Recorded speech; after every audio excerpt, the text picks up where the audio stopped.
About 2 weeks ago, France began what was described as a key stage of its military withdrawal from Mali, 4 months after sending in troops to quash an Islamist rebellion. The plan is to gradually hand over to the Malian army and a UN peacekeeping force, which will deploy in July ahead of a planned nationwide election. They will stay as a support force in order to assist the UN peacekeeping mission.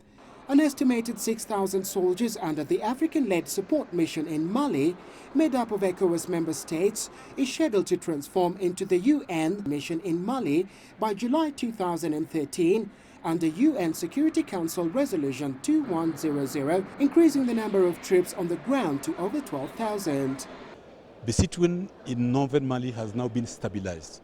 We can say that this territory is now liberated and secured. But they're still fighting. On Wednesday, Malian troops seized a village from Tuareg fighters after heavy fighting and are now advancing towards the lost rebel stronghold, Kidal. Leaders are confident conditions will be right for an all-inclusive poll. This security will allow us to organize elections on all the territory of Mali in a peaceful environment. The African Union is expressing confidence that Mali can pull off a credible election, but the government is still behind in election preparations, and experts doubt that the government can hold an all-inclusive election. I don't think the conditions for elections are present for you to have any kind of credible elections. We shouldn't forget that when Mali exploded, it was barely 2 or 3 weeks or a month from elections. So I don't think elections will solve anything.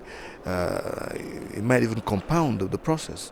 Muna says the process is being rushed and forced upon Malians, and warns if the polls are not credible, it may end up worsening the situation.